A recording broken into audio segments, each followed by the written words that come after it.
পৃথিবীর যে যত আজকে হতে পারে 16 বছরের অব্যাহত হামলা মামলা এবং বেঈমান ইউরোপের মুশরিকদের অব্যাহত প্রচারণা, জঙ্গি নাম দিয়ে, তারপরে বোমাবাজ নাম দিয়ে এইভাবে আতঙ্কিত করে এই বেঈমান আর বেঈমানদের আপনার এজেন্ডা বাস্তবায়নকারী ষড়যন্ত্রকারী মুনাফিকরা হতে পারে বিগত দিনগুলোতে বাংলাদেশের মধ্যে এটা প্রমাণ করতে চেষ্টা করেছে যে এটা জিহাদ ফি সাবিলিল্লাহ, এটা হলো জঙ্গিবাদ, এটা হচ্ছে উগ্রতা, এটা হচ্ছে আপনার মানুষকে ধ্বংস করা, মানবাধিকার লঙ্ঘন করা। আল্লাহর কসম, কোরআনুল কারীমের মধ্যে নামাজ, রোজা, হজ, যাকাত, ইসলামের মৌলিক বিধান, এগুলো যেমন কোরআন সুন্নাহর মধ্যে একেবারে স্পষ্ট বিস্তারিত বিন্দু বিন্দু বর্ণনা আছে, যার মধ্যে কোনো দাগ বসাবার, কলঙ্ক বসাবার সিস্টেম নাই। তো ইনশাআল্লাহ আল্লাহর কসম উলামায়ে কেরাম এটা প্রমাণ করে দিয়েছে, দিবেও ইনশাআল্লাহ, যে জিহাদ ফি সাবিলিল্লাহ ইসলামের একটি মৌলিক বিধান, একটি বিধান।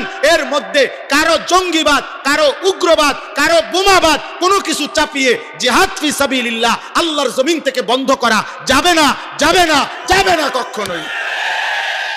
উম্মতে মুসলিমা ভুলবে না, মুশরিক বেঈমানরা, ইউরোপের বেঈমানরা, তোমরাও এটা মনে রাখো, আরেকবারও চেষ্টা করে দেখো।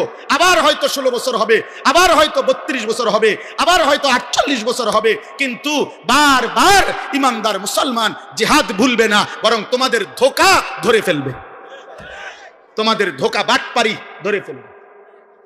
তোমরাই বানাইছো, তোমরাই পাঞ্জাবি লাগাইছো, তোমরাই টুপি বা পিন্দাইছো, তোমরাই দাড়িওয়ালা বানাইয়া, তোমরাই আপনার নিজের মতো এজেন্ডা বাস্তবায়নের জন্য বোমাবাজ তৈরি করেছো। আমাদের কওমি মাদ্রাসার নিয়মতান্ত্রিক খেদমত করা কোন উলামায়ে কেরাম, কোন তালেব ইলম, আল্লাহর কোরআন, রাসূলের সুন্নাহ যার কলিজার ভিতরে আছে, সে এমন উগ্র পন্থার কোন কাজ বাংলা না, সারা পৃথিবীর জমিনে কোথাও কেউ করে নাই বেটা, বরং প্রত্যেকটাই ষড়যন্ত্রকারীদের ষড়যন্ত্রের ফসল।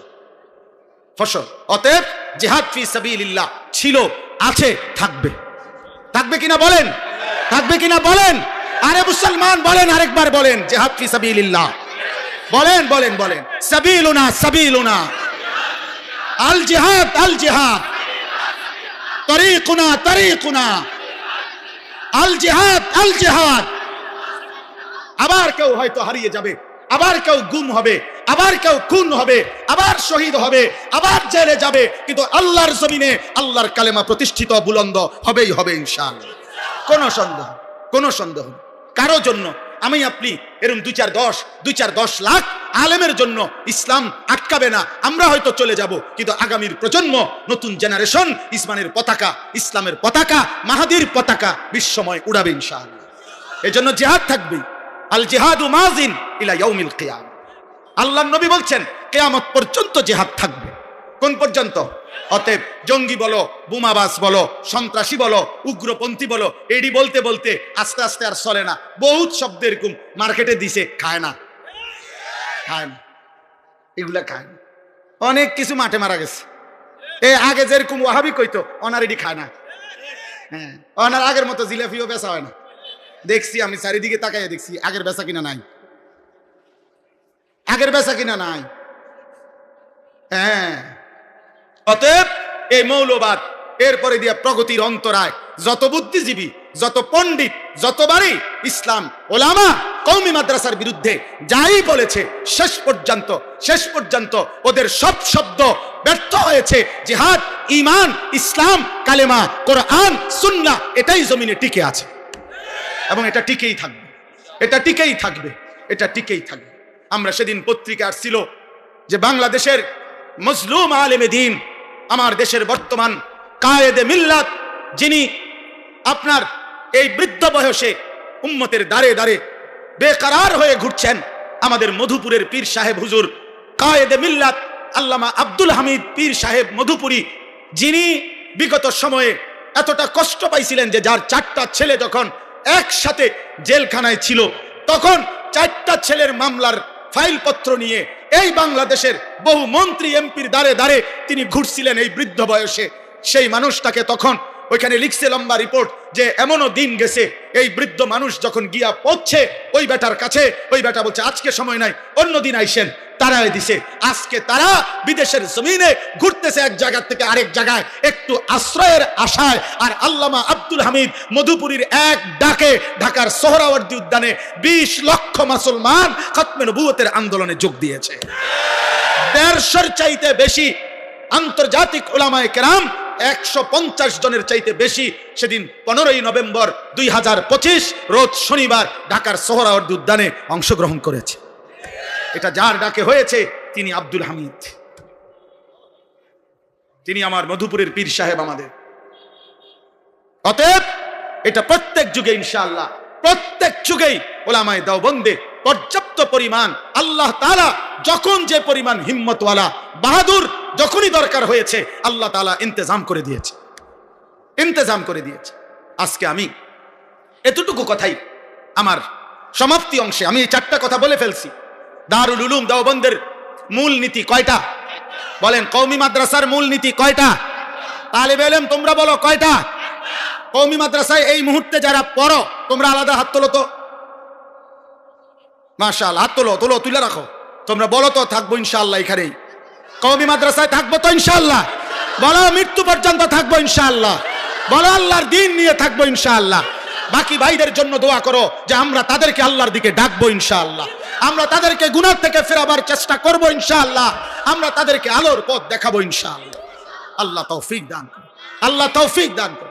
বাকি ভাই তোমরা মন খারাপ করো না, দোস্ত হাত জোর করে বলি, কিশোর ভাই, নওজোয়ান ভাই, স্কুল পড়ুয়া, কলেজ পড়ুয়া, তুমি ভাই আমার দুশ্মন না, তুই আমার কলিজার টুকরা ভাই, তুই আমার কলিজার হৃদয়ের অংশ দোস্ত আমার, তুমি আমার সন্তান, তুমি আমার ছোট ভাই। তোমার কাছে শুধু আমাদের একটাই আবদার, এ প্রিয় সন্তান, প্রিয় জেনারেল পড়ুয়া ছেলেরা, আব্বা তোমার কাছে আমার একটাই আবদার। তুমি জন্মের পরে শুনেছিলা, তোমার যেদিন জবানের কথা উচ্চারিত হতো তুমি বহুবার শুনছো তুমি মুসলমান, তোমার পাসপোর্টে লেখা আছে তুমি মুসলমান, তোমার জন্ম নিবন্ধন সনদে লেখা আছে তোমার ধর্ম ইসলাম, তোমার প্রত্যেক কাগজপত্রে তোমার পরিচয়ের মধ্যে লেখা আছে তোমার ধর্ম ইসলাম।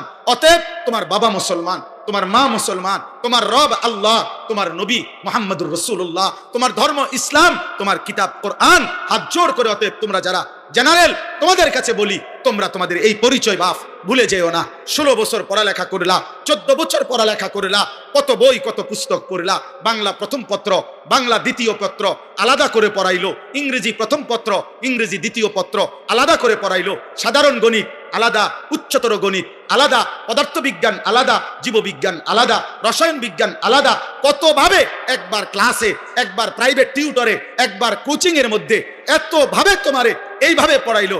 আমার বন্ধু 14 বছরে তোমার এই পড়ালেখার জীবনে এদের একটু সময় কি হয় নাই যে একটু সময় আল্লাহর কোরআন তোমার জবান দিয়ে যেন সহি শুদ্ধ বের হয়, এর জন্য একটু জায়গা করে দেওয়া। 1 ঘন্টা 40টা মিনিট 30টা মিনিট করে প্রতিদিন 14 বছরে কি সুযোগ হতো না?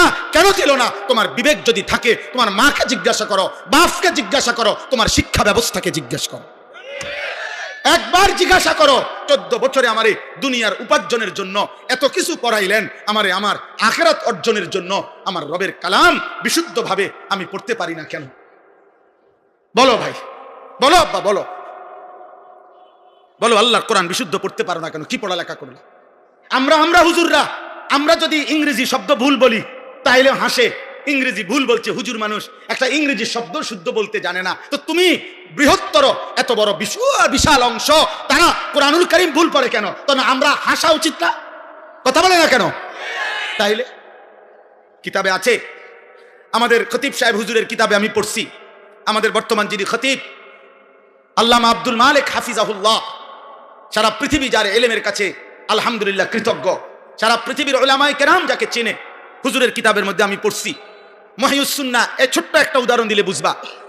মহিউস সুন্নাহ হযরত মাওলানা শাহ আবরারুল হক রাহমাতুল্লাহি আলাইহি, যার নাম আমি একটু আগে বললাম এই কিতাবের কথা বলতে গিয়ে, ওনার আজীবন মেহনত ছিল কোরআন শুদ্ধ করো, সুন্নাতের একটা একটা আমল ঠিক করো, তো কোরআন শুদ্ধ করো, এটাও ওনার ফিকির ছিল। তো উনি এটার গুরুত্ব বুঝাইতে গিয়া একবার জেনারেল শিক্ষিত কিছু ভদ্রলোক, উচ্চ শিক্ষিত জেনারেল, ওনাদের সাথে উনি একটি বিল্ডিংয়ে উপরের দিকে উঠবেন, মানে উপরের তালায় আর কি, ধরেন 8 তালা বা 10 তালার মধ্যে উঠবে। তো হযরতও সাথে আছে, আরো সাথে যে কয়েকজন ভদ্রলোক বড় বড় উচ্চ শিক্ষিত প্রফেসর এরকম ওনারা সাথে। তো হজরতের যে পরিচিত প্রফেসর হজরত ওই লিফটের যেখানে লিফট উঠতে হয় এখানের কাছে আইসাই হজরত ইচ্ছা করে ওনাকে বলতেছেন, ভাই লেফট কাহা হ্যায়, লেফট কোথায়? কি বলছেন? Left left. না না, হজরত বলছেন এটা যে লেফট কাহা হ্যায়, লেফট কোথায়? এখন ওই যে ওনার যে প্রফেসর উচ্চশিক্ষিত যিনি হজরতের মুরিদ ভক্ত, উনি মনে করতেছে লজ্জায় ইন্নালিল্লাহ, বাকিরা কি মনে করবে যে হজরত এই সাধারণ শব্দটা লিফট এটাই জানে না, এটারে লেফট বলতেছে, অশুদ্ধ। মূলত শব্দটা তো লিফট, বুঝছেন কিনা? তখন ওই মিয়া কানে কানে ওনাকে বললেন যে হজরত ইয়ে লেফট নিহি হ্যায়, ইয়ে লিফট হ্যায়, এটা লিফট হজরত, শব্দটা হবে লিফট, এটা লেফট না। তখন হজরত বললেন, ভাই মাই তো ইয়ে কাহা রাহা হ্যায়, আমি তো এই বছরের পর বছর এটাই তো বলতেছি রে ভাই, যে একটি লিফট এটা যদি লেফট করলে লিফট না বুঝায় তো আল্লাহর কোরআন অশুদ্ধ করলে আল্লাহর কোরআন কেমনে বুঝায়? কেমনে বুঝায়? শব্দ হইল সুবহানা, আপনি কোন সুবহানা, আপনি দেখুন সুবহানার বেলাজিম, সুবহানার বেলাজিম, সুবহানার বেলাজিম কিতা, সুবহানার বেলাজিম কিতা আপনি বলেন তো? আপনি এটা কি বললেন? আত্তাহিয়াতু লিল্লাহি ওয়াস সালাওয়াতু, আত্তাহিয়াতু না, আত্তাহিয়াতু, এটা তো হলকের মধ্যখান থেকে উচ্চারিত হইতে হবে। এই জন্য বন্ধু, আমি যারা সাধারণ শ্রেণী মাদ্রাসায় পড়েন নাই আপনাদেরকে উদাত্ত আহ্বান জানাচ্ছি, আপনাদের এটা বোঝা উচিত। যারা সাধারণ আছেন, পড়ালেখাই করেন নাই, আপনি মনে করেন হুজুর আমি গ্রামের মানুষ, মূর্খ মানুষ, সাধারণ মানুষ, এই সমস্ত ফাকনা কথা বললে হবে না, এসব সিহন কথা বাদ দেন। আপনি যে গ্রামের মানুষ, আপনি খানা বন্ধ করছেন নি, কথা বলেন না কেন? আপনি মূর্খ মানুষ, আপনি নাম দস্তখত করতে পারেন না, আপনি গোশত দিয়ে ভাত খান কেন? এই মূর্খ মিয়া, আপনি শুধু 3 বেলা ডাল দিয়ে ভাত খাবেন, পড়ালেখা করছেন না, আবার গোশত লন কেন? কথা বলেন না কেন? হ্যাঁ, আপনি না বলে মূর্খ, আপনি খাটে খাটে শুন কেন? আপনি মাড়ি ছুবেন, আপনি টাইলস লাগালেন কেন ঘরে? আপনি যে দুনিয়া ভোগ করতেছেন সব সমান সমান, আর আপনি আখিরাতের কথা বললেই আমি মূর্খ মানুষ, আমি অশিক্ষিত মানুষ। আর তো বাংলা অক্ষরের সাথে আরবি কোরআনের কি সম্পর্ক? আপনি বাংলা অক্ষরে না জানেন না, সরু সরে না জানেন না, তো এটার লগে এটা মিলাইছেন কেন? এটার সাথে এটা মিলান কেন? অতএব আল্লাহর কোরআন শিখা, আল্লাহর কোরআন ঠিকা, দিন শিখা, প্রয়োজন পরিমাণ কোরআন সুন্নাহ, হালাল হারাম, জায়েজ না জায়েজ, করণীয় বর্জনীয়, আমার ঘর, আমার ব্যক্তি, আমার স্ত্রী, আমার সংসার, আমার উপার্জন, আমার বাজার, আমার ব্যবসা, আমার লেনদেন, আমার 24 ঘন্টার কর্মকাণ্ডের মধ্যে কোনটা হালাল, কোনটা হারাম, কোনটা আমার করণীয়, কোনটা আমার বর্জনীয়। খোদার কসম, আপনি মাদ্রাসায় পড়েন, স্কুলে পড়েন, কলেজে পড়েন, ইউনিভার্সিটিতে পড়েন, মূর্খ থাকেন, বকলম হন, গ্রামের হন, শহরের হন, সম্পদশালী হন, গরিব হন, প্রত্যেকের জন্য ফরজে আইন, বাধ্যতামূলক, বাধ্যতামূলক, বাধ্যতামূলক। এজন্য আমরা এটা কওমি মাদ্রাসার চেতনা থেকে এটা বললাম, আমরা চাই উম্মতের হার তবকা দিন শিখুক, কোরআন শিখুক, সেজদা শিখুক। আল্লাহ তৌফিক দান করেন, আল্লাহ তৌফিক দান করেন, আল্লাহ কবুল করে নেন। অতএব এই শেষ কথা হলো, আল্লাহ তাআলা বলেন, ওয়াকালু আইদা যালালনা ফিল আরদি আইন্না লাফি খালকিন জাদীদ। আল্লাহ বলে, মক্কার কাফের মুশরিকরা বলতো, হে মুহাম্মদ, আমরা সবাই মাটির সাথে মিশে যাব মৃত্যুর পরে, পুনরায় আমাদেরকে আবার নতুন করে সৃষ্টি করে হাসরের ময়দানে নিবে, আখেরাতে নিবে। এটা কিভাবে সম্ভব? আমগো হাড্ডি পাইব কই, গোশত পাবে কই, চামড়া পাবে কই, মাটি পাইবে কই? কোন জায়গার মাটি কোন জায়গায় চলে গেছে? 500 বছর আগের কবর, এখন হয়তো ওই জায়গার মধ্যে কবরও নাই, লাশও নাই, মাটিও তো নাই, হয়তো খাল হয়ে গেছে, নয়তো নদী হয়ে গেছে। তো ওই কবর কো, লাশ কো, হাড্ডি কো, গোশত কো, এগুলো কেমনে আনবে? আল্লাহ বলে, বাল হুম বিলিকাই রাব্বিহিম কাফিরুন। বন্ধু, প্রত্যেক নাফরমান, প্রত্যেক পাপী, প্রত্যেক মুশরিক, প্রত্যেক বেঈমানের মূল আপত্তি আখিরাত নিয়া। কোনোভাবেই আখিরাত বুঝতে চায় না, আখিরাত মানতে চায় না, আখিরাতের কথা বলতে চায় না, আখিরাতের কথা শুনতে চায় না। কারণ জানে আখিরাত মানা মানে আল্লাহর মুখোমুখি হইতে হবে, আর আল্লাহর মুখোমুখি হইতে হইলে গুনাহ ছেড়ে দিতে হবে, সমস্ত বন্দেগী করতে হবে। এজন্য অসভ্যতাও ছাড়ে না, আখিরাতও মানতে চায় না। মূল বিষয় নাই তো সবাই বুঝে আখিরাত সত্য, আখিরাত হবে। কারণ এটা আল্লাহই করবে। আর আল্লাহ বলছেন আমি জীবন দেই, তো দিচ্ছেন। আল্লাহ বলছেন আমি মৃত্যু দেই, তো দিচ্ছেন। তো যিনি জীবন দিচ্ছেন, যিনি মৃত্যু দিচ্ছেন, আমরা দেখতেছি হইতেছে আল্লাহর এই কথাটা, তো সেই আল্লাহই বলছেন আখিরাত হবে। তো আল্লাহ মনে করেন এই তিনটা কথা বলছে যে আমি জীবন দেই, আমি মৃত্যু দেই, আমি আখিরাত তোমাদেরকে আনবো। ধরেন তখন আগের দুইটা হইছিনি, কথা বলে না, আগের দুইটা হচ্ছে নি, জন্ম হচ্ছে কিনা, মৃত্যু হচ্ছে কিনা, তো এই দুইটা আল্লাহ করে, আল্লাহ বলছে কিনা। তো আল্লাহর বলা এই দুইটা যদি ঠিক হয় তো এটা ঠিক হইতো না কেন? তিন নাম্বারটা ঠিক হবে না কেন? তো সহজ কথা, বাংলা ওটা তো দুইয়ে দুইয়ে সাইড, এটা একদম সহজ হিসাব। এই জন্য আল্লাহ বলেন প্রত্যেক বেঈমান বুঝে আখিরাত হবে, কিন্তু ইচ্ছে করে না বুঝার ভান করে। কারণ ওরা জানে আখিরাত মেনে নেওয়া মানেই আল্লাহকে মেনে নেওয়া, আখিরাত মেনে নেওয়া মানেই গুনাহ, চুরি, ডাকাতি, জিনা, ব্যভিচার, মদ, জুয়া, অশ্লীলতা, অসভ্যতা, শিরিক, কুফর, মূর্তি পূজা এগুলো ছেড়ে দাও। এই জন্য কোনোভাবেই ওইটা কয় না, বরং কয় কিভাবে সম্ভব, কেমনে বানাইবো, হাড্ডি পাইবো কই, গোস্ত পাইবো কই, তোর দরকার কি, তোর 14 গোষ্ঠীর দরকার কি তোর এগুলা? যিনি বানাইবে উনি আগের বার সৃষ্টি করছেন, ওইবারে উনি পারলে তিনি এইবার পারবেন না কেন? তো তোমারই বানাইতে কইছে, বানাইবে তো আল্লাহ না। আল্লাহ কোরআনে বলছেন বালা কাদিরিনা আলা আন নুসাওয়িয়া বানানা, বান্দা শোনো, আমি শুধু আখিরাতে তোমাদের সমস্ত মানুষকে পুনরায় ফিরিয়ে আনবো এটা না, বরং দুনিয়ায় প্রথম থেকে শেষ পর্যন্ত প্রত্যেকটা মানুষের হাতের আঙ্গুলের ভিতরে যে রেখা, এই যে আমরা যে টিপসই দেই বা ফিঙ্গার দেই মেশিনে, ভিতরের যে রেখা, আমরা যেমন এখন বর্তমানে এটারে কি কয়, স্ক্যান করে যে, হ্যাঁ কি কোড, কিউআর কোড। এই কিউআর কোড যেমন বিভিন্ন অ্যাকাউন্ট থাকে না, এগুলা আলাদা আলাদা দেখতে তো মনে হয় সবগুলো কি এক, কিন্তু প্রত্যেকটা কোম্পানির এটা আলাদা আলাদা, এটা করলেই স্ক্যান করলেই আলাদা হয়ে যায়। তো আল্লাহ তাআলা বলেন এই বৃদ্ধা আঙ্গুলের মধ্যে এইটুকু জায়গায় দেখতে সবার বুড়া আঙ্গুল এরকমই 800 কোটি, কিন্তু ভিতরের কিউআর কোড অর্থাৎ ভিতরের রেখা ভিন্ন ভিন্ন ভিন্ন ভিন্ন। তো আল্লাহ বলেন 800 কোটি মানুষ যেই রেখা ভিতরে ভিন্ন দিয়ে আমি আল্লাহ এখন বানাইছি, কিয়ামতের দিন ওই রেখাই দুনিয়ায় যেটা দিছিলাম ওইটাই আমি ফেরত আনবো। এই জন্য হাসরের ময়দানে ফিঙ্গার দিলেও আবার আগেরটাই আসবে যেটা দুনিয়া ছিল।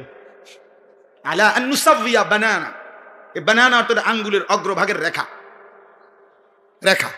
তাহলে ভাইয়া আল্লাহ তাআলা বলেন আমি সেটা করব, কিন্তু মূল বিষয় হলো ওরা আমার সাক্ষাৎ চায় না। তো আল্লাহ বলেন এবার শেষ কথা, কুল ইয়াতাওয়াফাকুম মালাকুল মাউতিল্লাযী ওয়াক্কিলা বিকুম সুম্মা ইলা রাব্বিকুম তুরজাউন। আল্লাহ বলেন বন্ধু নবী আমার, আপনি চূড়ান্ত কথা বলে দেন যে তোমাদের প্রত্যেকের জন্য আমি আল্লাহর পক্ষ থেকে নির্ধারিত ফেরেশতা মালাকুল মউত আজরাইল, সে তোমাদের মৃত্যু ঘটাবে, জান কবজ করবে। সুম্মা ইলা রাব্বিকুম তুরজাউন, অতঃপর তোমরা সকলেই একদিন হাসরের ময়দানে আমি আল্লাহর সামনে একত্রিত হবে।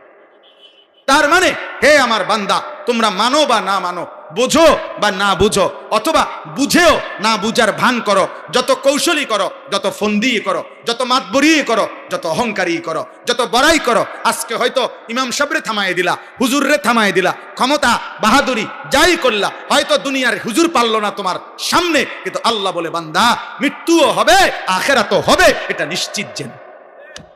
কি কি হবে বলেন না? কি হবে? মৃত্যু হবে। আর কি হবে বলো না ভাই, সবাই বলো না। মৃত্যুও হবে, আখিরাতও হবে। আবার বলেন কি কি হবে বলেন। অতএব এটা জরুরি, অতএব আমাদেরকে আল্লাহর সামনে যেতে হবে, আল্লাহর মুখোমুখি হইতে হবে, আখিরাত হবেই হবে। আমার ভাই, আমার বন্ধু, আমার প্রিয় কিশোর যুবক ছেলেরা, দোস্ত, আজকে তোমরা অনেক ছেলে আখিরাত ভুলে গেছো, আল্লাহ ভুলে গেছো, মালিক ভুলে গেছো। প্রিয় বন্ধু, প্রিয় ভাই আমার, মালিক ভুলে গেলে, রব ভুলে গেলে, সৃষ্টিকর্তা ভুলে গেলে, আল্লাহর থেকে যার বাঁধন ছিঁড়ে যায়, আল্লাহর সাথে যার সুতার রশি ছিঁড়ে যায়, খোদার কসম সে মানুষ থাকে না, মানুষ থাকে না, মানুষ থাকে না, সে জানোয়ার হয়, জানোয়ার, জানোয়ার, জানোয়ার হয়। বেটা জানোয়ার, আনআম, আনআম, আনআম হয়, চতুষ্পদ জন্তু হয়। উলাইকা কাল আনআম, আল্লাহ কোরআনে বলছে। আল্লাহর থেকে সম্পর্ক বিচ্ছিন্ন হয়ে গেল। এজন্য প্রত্যেকের কাছে অনুরোধ, চলো ভাই ইমানে, আমলে, আখলাকে, নামাজে, বন্দিগিতে আল্লাহর সাথে সম্পর্ক গড়বো ইনশাআল্লাহ। গুনাহ ছেড়ে দেই, তালেবে ইলম ভাই তোমাদেরকেও বললাম, তোমরা কওমি মাদ্রাসায় জমে পড়ো। আর বাকি জেনারেল ভাই তোমাদের কাছে, দোস্ত মোবাইলের আসক্তি ছাড়ো, নারীর আসক্তি ছাড়ো, এই নজর হেফাজত করো, চোখ হেফাজত করো। মনে রাখো, তুমি আগায় আসলেও বা না আসলেও আগামীর পৃথিবীতে মাহদি আসবে, দাজ্জাল বের হবে, ইমানের বিজয় হবে, কালেমার পতাকা বিশ্বময় উড়বে। আর আল্লাহ যাদের দরকার তাদের নেবেন, দেখার বিষয় আমাকে নেবেন কিনা। আল্লাহই বলছে, বন্ধু দাওয়াত দেন আপনি সবাইকে, লোক নেব আমি। এজন্য নবী আবু বকরকেও দাওয়াত দিছে, আবু জেহেলকেও দাওয়াত দিছে। আল্লাহ বলছে, বন্ধু আবু বকরকে নিলাম, আবু জেহেলকে নিলাম না, ওমরকে নিলাম, আবু লাহাবকে নিলাম না, ওসমানকে নিলাম, উতবাকে নিলাম না, আলীকে নিলাম, শাইবাকে নিলাম না। আল্লাহ বন্ধু, আল্লাহ বলছে যে লোক নেব আমি, দাওয়াত দেবেন আপনি, আপনি বলেন সবাইকে, কিন্তু যে কয়জন দরকার আমারটা আমিই নেব। অথচ দুজন, আবু বকর আবু জেহেল কুরাইশ বংশের, ওমর আবু লাহাব কুরাইশ বংশের, উসমান উতবা কুরাইশ বংশের, আলী শাইবা কুরাইশ বংশের, সবাই কুরাইশ বংশের। কিন্তু আল্লাহর পছন্দ হয়েছে যাকে, তাকে নিছেন, যাকে পছন্দ হয় নাই তাকে বিতাড়িত করে দিয়েছেন। এজন্য প্রিয় ভাই, ইসলাম বিজয় হবে, কালেমার বিজয় হবে, মাহদি আসবে, ইমানের পতাকা উড়বে, বিশ্বময় আরেকবার সারা পৃথিবীতে ইসলামের খেলাফত আরেকবার জিন্দা হবে। কিন্তু দেখার বিষয় হলো সেই কাফেলায় আমি, আমার সন্তান, আমার পরবর্তী বংশধর থাকবে কিনা। আল্লাহ আমাদেরকে তৌফিক দান করে। এজন্য ভুল করো না বাপ। কওমি মাদ্রাসার এই ইসলামী মহাসম্মেলন, বৃহত্তর দাউদকান্দি, মেঘনা, তিতাস কওমি মাদ্রাসা শিক্ষা বোর্ডের আজকের এই ইসলামী মহাসম্মেলনে আমাদের দুই পাশে আমাদের শ্রদ্ধেয় মুরব্বী ওলামায়ে কেরামকে সামনে রেখে আমি সমস্ত নওজোয়ানকে উদাত্ত আহ্বান করেছি, বলছি আগামী দিনের ইসলামের জন্য তোমরা প্রস্তুতি নাও। শুধু ইমানদার মুসলমান বাংলাদেশ নিয়ে স্বপ্ন না, একজন মুসলমান সারা পৃথিবী নিয়ে স্বপ্ন ইনশাআল্লাহ। ফজরের ক্যাম্পেইন আমার ভাই মাওলানা সফিউল্লাহ নলচক মাদ্রাসার ওস্তাদ ওই ঘোষণা দিতে গিয়ে বলছে, এটা আমার একটা জিন্দেগির মেহনত, আমি এই মেহনতটা করি, ফজর ক্যাম্পেইনের কাজ করি, অর্থাৎ ফজরের নামাজের মুসল্লি বৃদ্ধির প্রচেষ্টা, ফজরের মুসল্লি যেন বাড়ে।